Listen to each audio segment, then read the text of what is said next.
Good afternoon and welcome to another VSA Capital Technology and Transitional Energy podcast with myself, Phil Smith, and my normal sparring partner, Andrew Monk, is away on business today. So in Andrew's place, I have with me David Scriven, who's our Head of Institutional Sales. David, how you doing? Great, thanks, and it's a pleasure to be with you on the Tech and Transitional Energy podcast. And if I may, I could go through my usual routine of having a quick look at the ETFs and then making the odd comment on American companies, and then leave the expertise of your good self for the balance. Thank you very much, David. Let's hear all about the American markets because it is results season is upon us and there's a lot happening. It is, but it has actually just kicked off, so there's quite a lot to go. But anyways, let's kick off with the ETFs, and the clean energy ETF has rallied off 5 year lows. But watch out for challenges from some of its constituents. For example, in solar, First Solar cut its earnings guidance following Trump tariffs, and EPS looked like coming in at 12.50 to 17.50 versus 17 and 20. The stock, I think, was off double digits last night. And in wind, Vestas reports next week. And I think that demand in Europe is pretty robust, but there's quite a bit of uncertainty in the USA.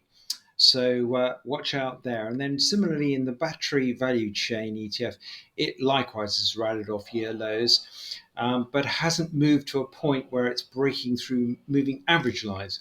Now, one of its key constituents is Tesla, and sales in France, the biggest electric vehicle market electric vehicle market in the EU, has fallen 44% in the first 4 months of the year. Now, the Tesla board have very recently denied that they are in a search for a new CEO. And there are reports that Mr. Musk will be stepping back from activities for the White House, which has been a source of ire for some investors. So we'll watch out for that.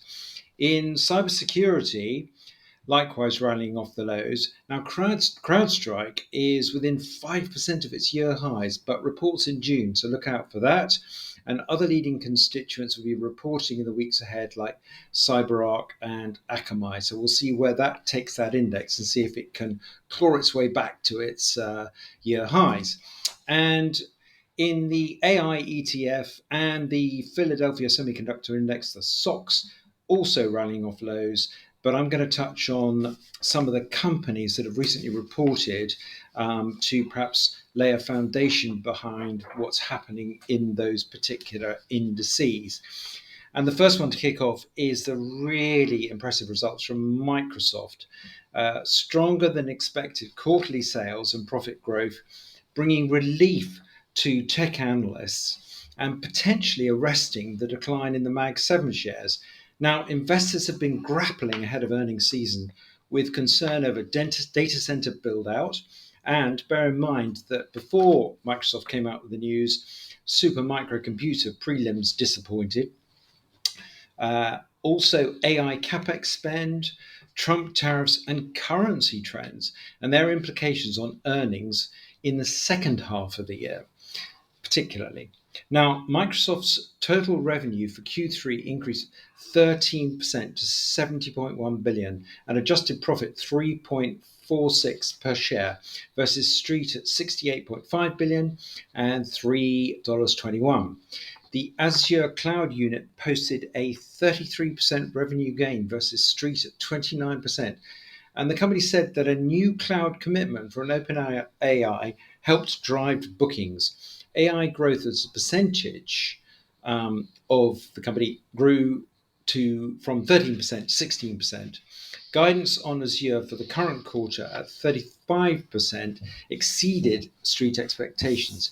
Interestingly, CapEx, an indication of data center spending, came in at about $21.4 billion, which is the first decline in 2 years, but CapEx is set to grow at a slower pace, according to CFO Amy Hood. Now, likewise, some very good results came from Meta. Q1 revenue was up 16% to $42.3 billion versus an estimate of $41.38.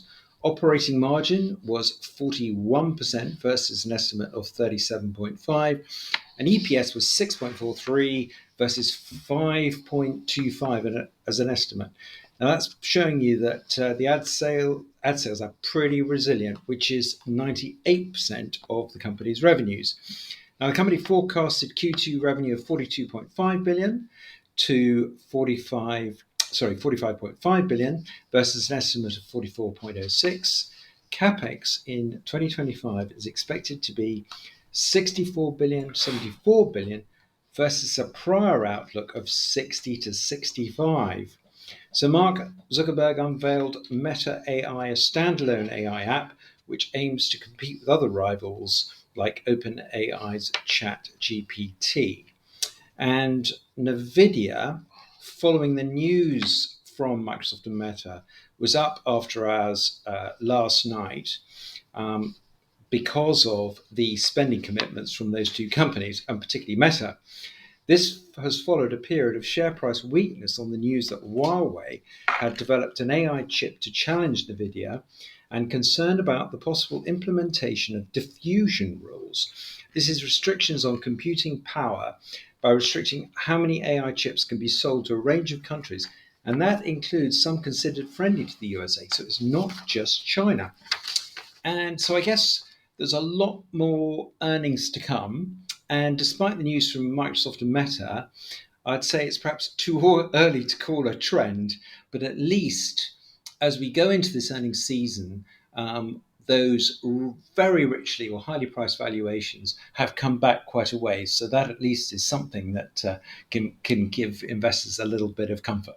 Yeah, David, thanks very much for that. Some really interesting inputs. I mean, one thing that just listening to what you're saying there that is catches my interest is we always look at capital expenditure from companies and their forward commitments on capital expenditure, because really that is their faith in the future. That's them, really backing their story. And the fact that the capex from the biggest corporations in the world is not being reduced, I think is quite encouraging, and the growth numbers most certainly are. I mean, clearly the customers are still spending and spending very strongly on developing AI technologies. And just looking further across the piece, I don't know if you saw, but there were results. There's a statement out from Cadence Design Systems. One I've always looked at. This is CDNS, is the ticker. Now, Cadence Design Systems, their software is used around the globe to design semiconductors. So some of their biggest customers actually are NVIDIA, but also Apple for their chip designs. And Cadence upped its guidance on Monday for its annual revenues expectations, upped its guidance to 5.15 billion to 5.23 billion from 5.14 previously. It's a small increase, but nonetheless upped its guidance, and it was kind of important because China was 12% of revenue a year ago, now expected to be 11% of revenue, and they're expecting it to be flat from China, but nonetheless they're still expecting good progress, and this is all around customers in technology spending on future developments, and clearly that's continuing. So despite all of the sounds around weakening economies, something different is happening within industry and on investment and on expenditure. Well, I think it's very interesting as we go through the earnings season. It's going to be the wills and the won'ts, and what I mean by that is that those that will give guidance and those that won't. Well, that leads me very nicely into General Motors. Now, clearly, manufacturing cars is very, very different to developing and selling software, as far as tariffs are certainly concerned. And manufacturing car parts involves moving parts across many borders, and tariffs get incurred along the way. And clearly, the car industry has had an awful lot to think about. General Motors reporting, and they've been having discussions with the US government. We saw General Motors report its first quarter revenues, but that's looking into the past. It had sales rising by just over 2% to $44 billion for the first quarter. Its net income fell by 6% to $2.8 billion. But everyone was interested in what's the forward guidance, and they said they weren't able to give any. But that was a couple of days ago. They've been in discussions with the US government on tariffs, and I just see this afternoon there's an article on Reuters where they have cut their profit forecasts from 13.7 billion to 15.7 billion of previous guidance on earnings before interest and taxes, and they cut that to 10 billion to 12.5 billion. But they're also saying there's a tariff exposure between $4 billion to $5 billion in the business. And that was General Motors, and we look forward to seeing more, clearly as companies get to grips with the potential impact on tariffs. I mean, it's a moving feast anyway as far as what the tariffs might actually be, but when you've got very complex supply chains, it takes a lot of time to work out the impact. So that was General Motors. I also saw that Honeywell reported first quarter beating Wall Street estimates, and Honeywell was interesting to look from the aerospace parts perspective, and I was just looking here, they've raised their expectations, and Honeywell said that they saw the industry flying older, more maintenance-intensive planes, and clearly, parts manufacturers like Honeywell benefit from aircraft maintenance, and they set earnings per share expectations between $10.2 and $10.5 for 25, and this is slightly up on its prior forecast. So this is aerospace. Clearly, things going very, very well there, and it leads us into one that is widely held in UK funds, and that's Rolls-Royce. They had an AGM trading update. Three sort of big strands to Rolls-Royce businesses, aerospace engines for Rolls-Royce, very well known for, also power systems and power backup systems, and then wider defence work for Rolls-Royce.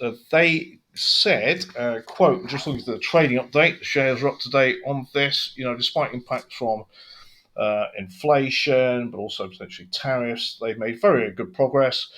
Confidence in their guidance for 2025 of 2.7 billion to 2.9 billion of underlying operating profit and 2.7 billion to 2.9 billion of free cash flow.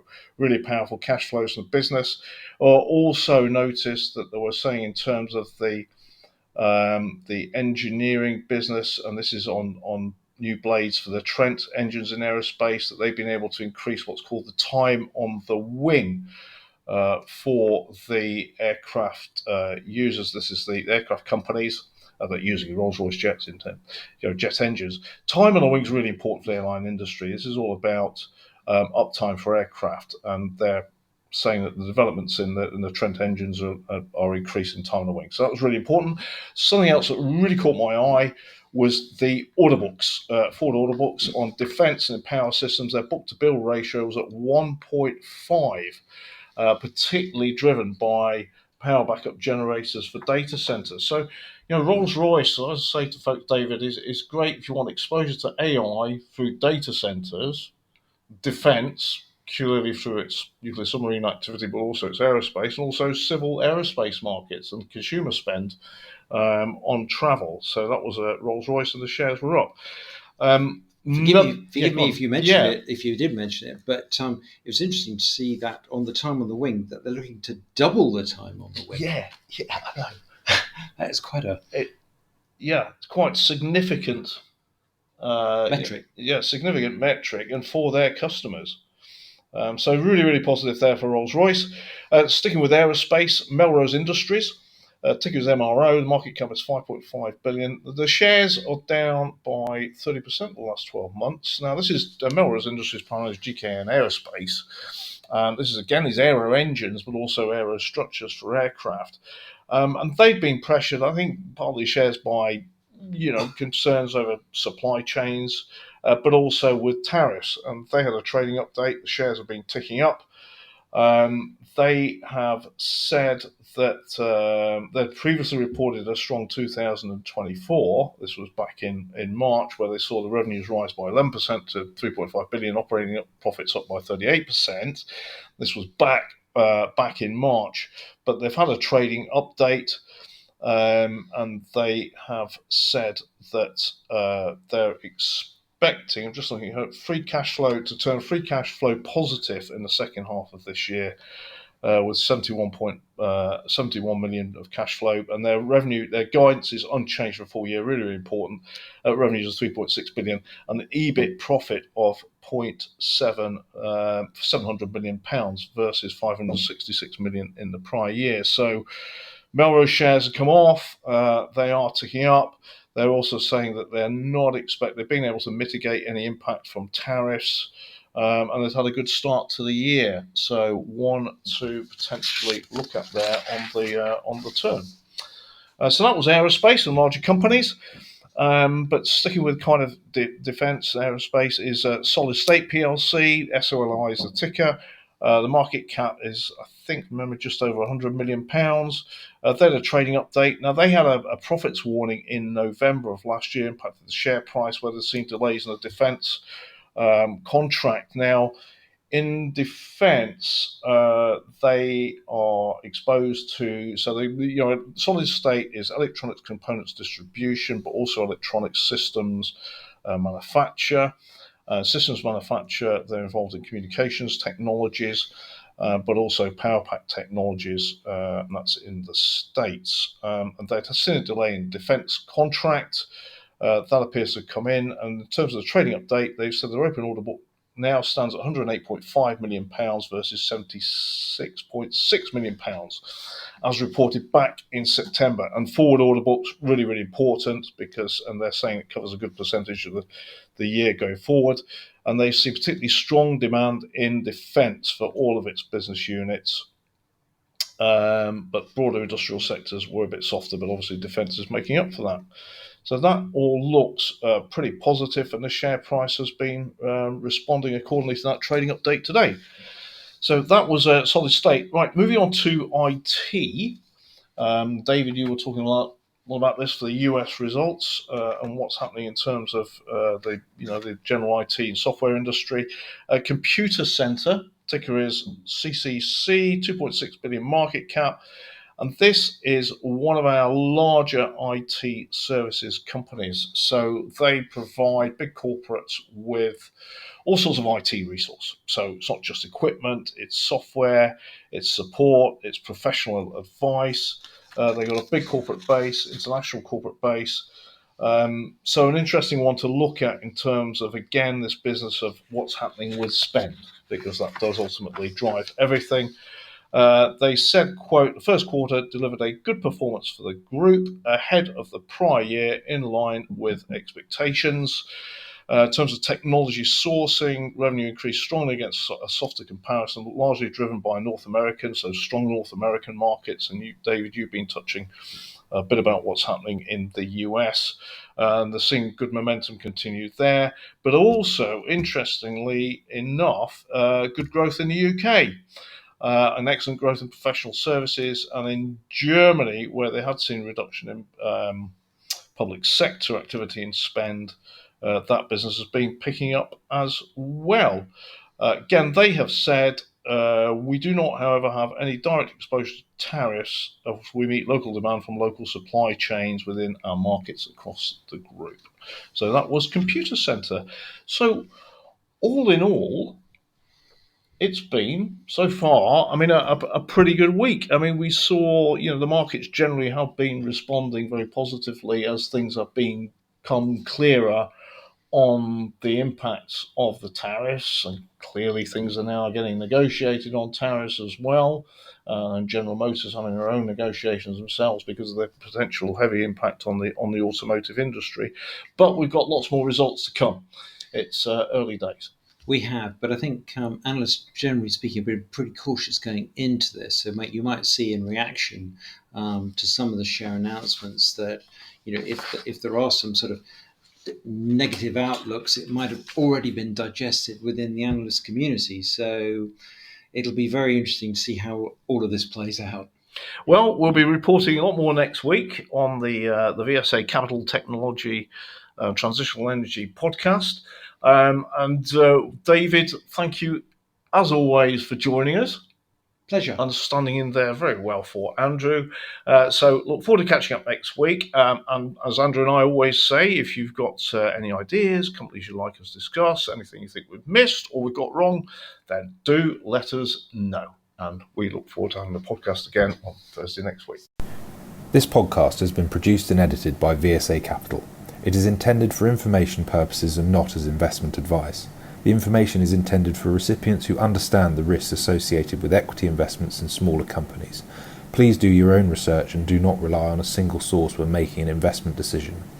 VSA Capital may derive fees from this content and seeks to do business with the companies mentioned.